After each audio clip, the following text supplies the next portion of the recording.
we will see the solution of set 5 questions. Consider a semiconductor which validates Heisel relation at all temperatures. This statement itself says that we are not supposed to assume that the effective mass is independent of temperature. And the next line says longitudinal effective mass is independent of temperature. It means we have to assume transverse effective mass to be dependent on temperature. Given that energy band gap at 250 Kelvin is 1.82 electron volt and at 300 Kelvin it is 1.41 electron volt. Transverse effective mass of electron at 250 Kelvin is given 1.56 m naught, and the ratio of effective mass of free electron at 250 Kelvin to the effective mass of free electron at 300 Kelvin is asked. First thing you should recall that here we have to use the equations that are valid for effective mass of free electrons, which are meant for calculations of density of states, not for the conductance. And effective mass of free electron is equal to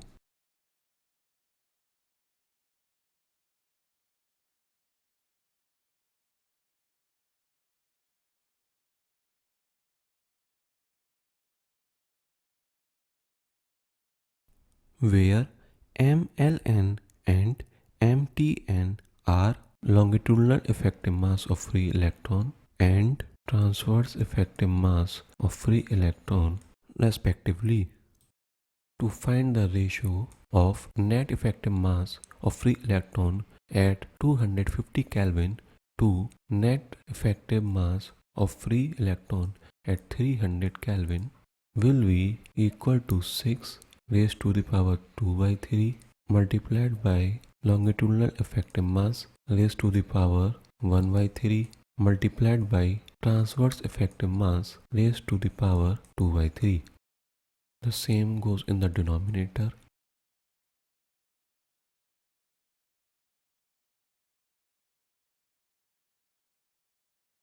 Now you know 6 is a constant, obviously it is a number, so it will cancel. It is provided in the question that longitudinal effective mass is independent of temperature, therefore this value will also cancel out. So we just have to find the ratio of transverse effective mass at 250 Kelvin to transverse effective mass at 300 Kelvin. Now it is also said that the semiconductor follows Heisel relation at all temperatures, and as per Heisel relation we have transverse effective mass at 250 Kelvin multiplied by the square of band gap energy at 250 Kelvin equal to transverse effective mass at 300 Kelvin multiplied by square of band gap energy at 300 Kelvin.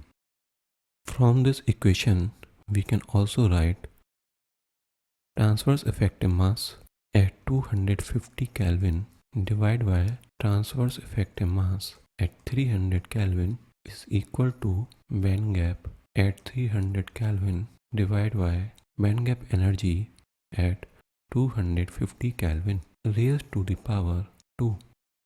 Now we will put the value of this expression in terms of band gap energy.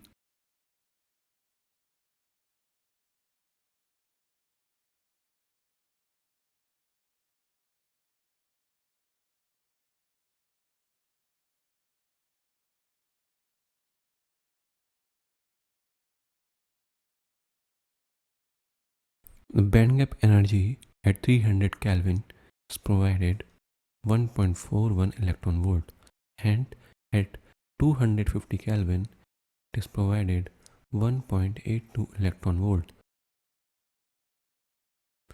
So desired ratio will be around 0.712. This is the final answer.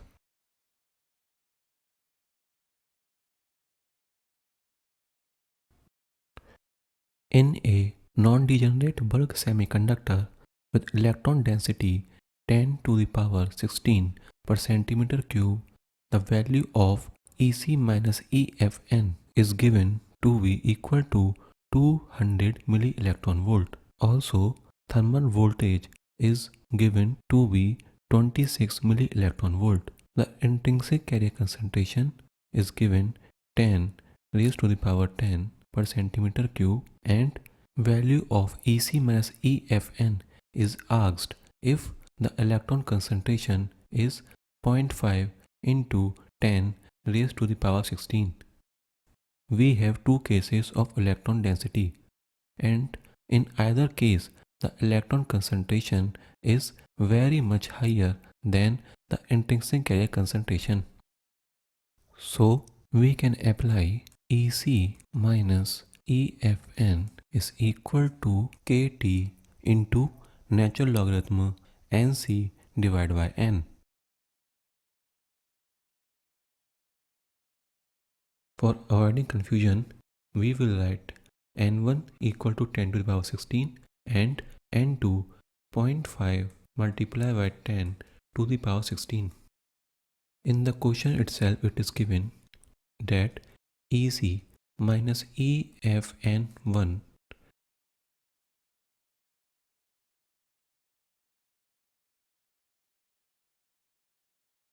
is equal to 200 millielectron volt. Similarly, we can write for the second case EC minus EFN2 is equal to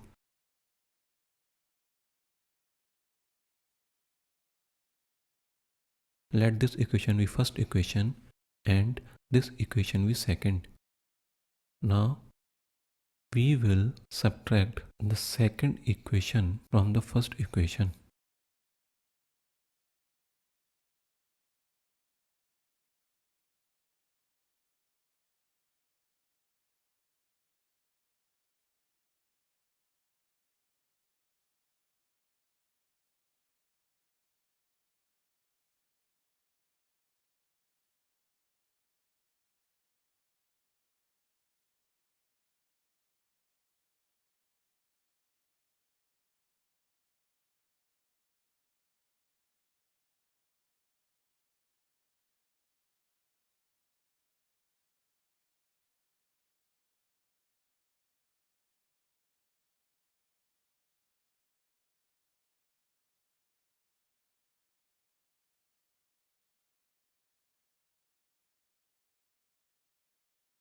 So the final answer comes out to be approximately equal to 218.02 millielectron volt.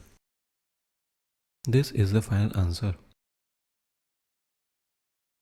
The cutoff wavelength that can be used for intrinsic excitation of a semiconductor with bandgap energy 2.21 electron volt is, we have a direct formula which is 1.24 divided by bandgap in electron volt, which give us the wavelength in micrometer. The answer comes out to be around 0.56108 micrometer, and in nanometer it is equal to 561.08 nanometer. This is the final answer. Now we come to the fourth question, which is if EC minus EF is 0.25 electron volt in gallium arsenide at room temperature, then the value of electron concentration N0 if Nc is 4.7 into 10 raised to the power 17 per centimeter cube. This question is also very simple. We have a direct formula. N0 is equal to Nc multiplied by exponential minus EC minus EF divided by kT. It is also given that the semiconductor is kept at room temperature and the value of Nc is also given at the room temperature. So we will directly put the value of Nc in the equation. Also, at room temperature, KT is assumed to be approximately equal to 26 millielectron volt or 0.026 electron volt.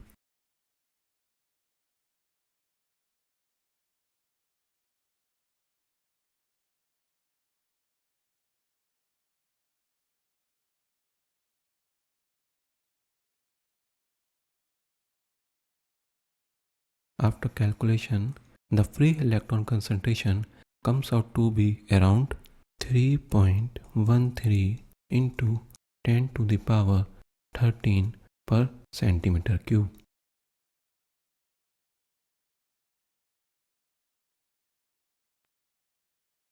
Now we come to the last question.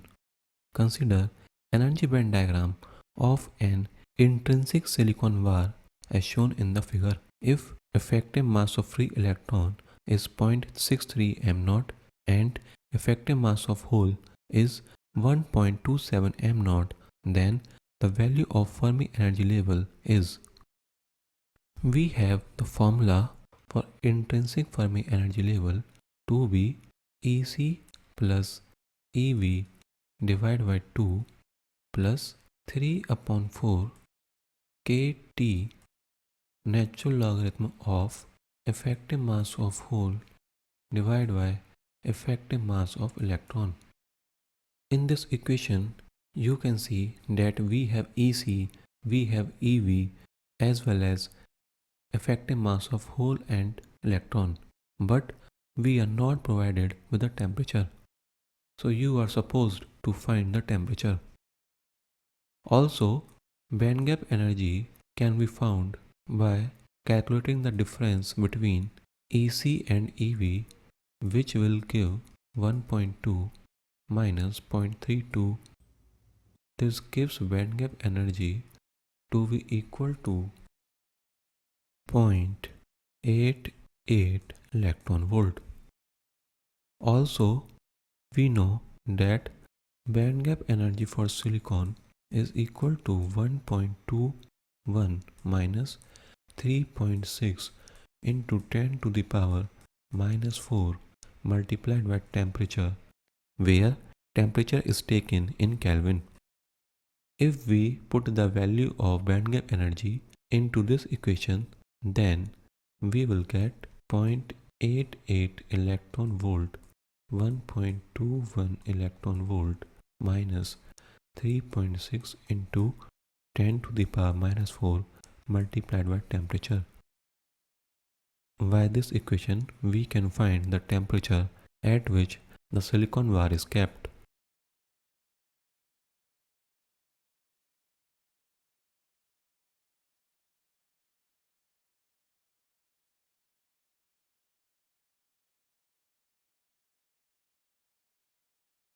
By solving the equation, the temperature in Kelvin comes out to be around 916.67 Kelvin.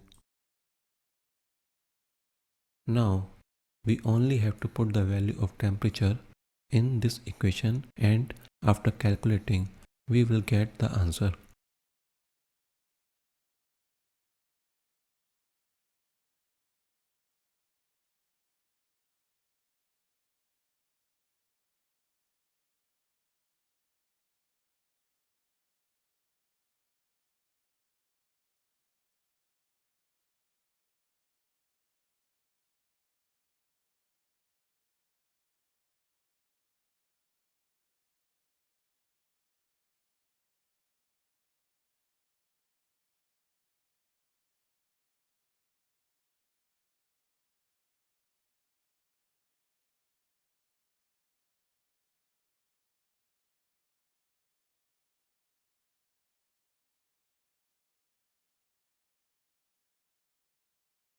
After calculation, the intrinsic Fermi energy level comes out to be around 0.8 0.016 electron volt.